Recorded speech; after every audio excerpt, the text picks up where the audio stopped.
Hello, welcome to Ken studies. जो भी candidates UPPCS pre 2020 कल दे रहे हैं यानी 11 अक्टूबर को, उनको बेस्ट विशेस केन स्टडीज के तरफ से। देखो, कुछ चीजें आप ध्यान रखो कुछ बात का एग्जाम के ड्यूरेशन में। मैं अपने भी एक्सपीरियंस के आधार पे कर रहा हूँ, कुछ और कैंडिडेट्स के आधार पे। मैंने इधर 2017, 18, 19 ये 3 इयर्स दिया। मैं जस्ट ऑब्वियसली मैं कभी सीरियस नहीं होता हूँ, बस जाता हूँ अपियर होने के लिए।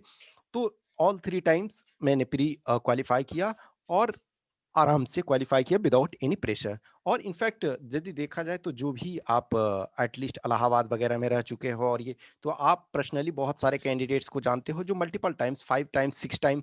मैं मेरे कुछ ड्यूरेशन के एक्सपीरियंस से मैं खुद ऐसे पर्सनली कई कैंडिडेट्स को जानता हूं जो कंटिन्यूअसली 5 6 7 8 टाइम्स से कंटिन्यू क्वालिफाई कर रहे हैं। उसके लिए वो कुछ चीज़ों को ध्यान में आपको रखना है।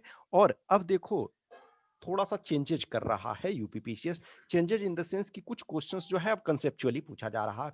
रिसेंट टाइम का यदि 3 4 इयर्स पहले यानी 2016 तक देखो, तो मोर जो चीजें थी वो आपको क्रैमिंग की, ये रट्टा करने की जरूरत थी। अभी जो है 2017 में देखो थोड़ा सा चेंज किया था।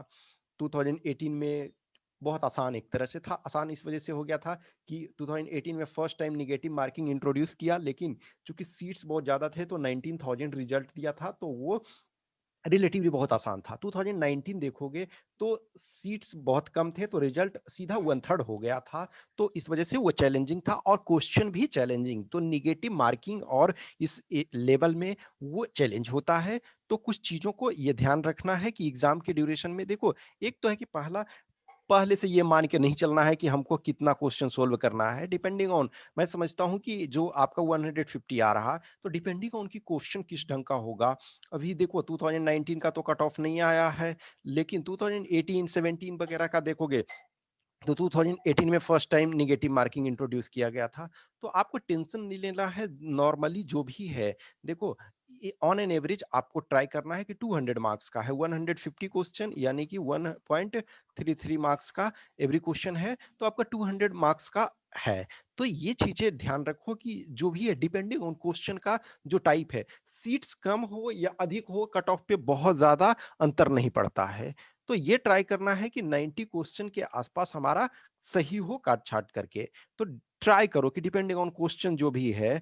तो देखो, ये सिविल सर्विसेज जो यूपीएससी है उस लेवल का नहीं होता है, लेकिन हाँ, कुछ कंसेप्चुअल क्वेश्चन आज के डेट में पूछ रहे हैं। तो आप डिसाइड करो कि एग्जाम हॉल में उस ढंग से कि जैसा क्वेश्चन आता है, यदि मैं समझता हूँ 2019 को मैं ये मान के चलता हूँ बेस कि ये उसी आधार का उसी टाइप का वो क्वेश्चन इस बार आएगा। तो यदि उस टाइप का यदि आपके पास आता है, तब जो है आपको क्या करना है कि करीब करीब आपको 90 क्वेश्चंस सही करने हैं। उस 90 क्वेश्चंस को सही करने में देखो, कुछ जो है फैक्चुअल क्वेश्चंस होते हैं।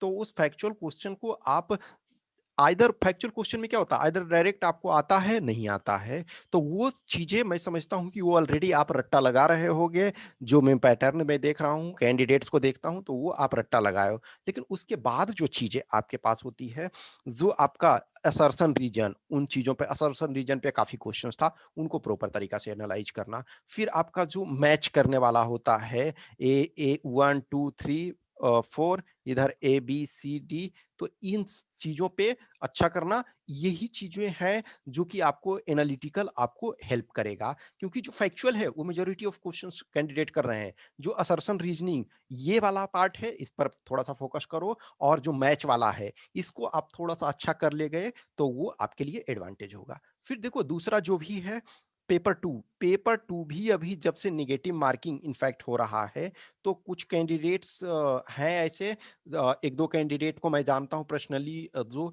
क्या है कि पेपर 1 में तो बहुत अच्छा किए, 2019 की बात कर रहा हूं, लेकिन पेपर 2 में क्वालिफाई नहीं कर पाए। तो आप देखो, सिविल्स वाले में क्या, सेंट्रल वाले में क्या होता है कि क्वेश्चंस जो होते हैं लिमिटेड टाइप के होते हैं। अब इसमें क्या होता है कि हिंदी वगैरह का भी क्वेश्चन आता है, कम्युनिकेशन वगैरह वाला आता है, तो क्वेश्चंस उसमें भी चैलेंजिंग हो जाता है। नो डाउट आप थोड़ा-सा कॉन्शियस है, तो आप मैथ वाले से पार्ट से भी कर सकते हो, हिंदी चलो आती है कुछ तो उससे कर लिए, इंग्लिश यानी कुछ-कुछ सबसे कर लोगे। यदि आपका मैथ्स वगैरह अच्छा है तब तो आपके लिए कोई इश्यू नहीं होता है। तो दोनों पेपर को चीज़ों को करो और पेपर 1 में चूँकि मेन आपका चैलेंज पेपर 1 में है, तो आप ये करना कि जो असर्शन रीजन वगैरह टाइप वाले क्वेश्चन हैं और मैच वाले, उस पे थोड़ा-सा टाइम दे करके जल्दीबाजी नहीं, वही आपको बॉर्डर पे जो होते हो 3, 4, 5 क्वेश्चन जो होता है, वो डिसाइड करता है कि आप सक्सेस होगे या नहीं होगे। Once again best of luck for all exam aspirants और आप एक पॉजिटिव एटीट्यूड रखो कि I have to do. Okay, thank you.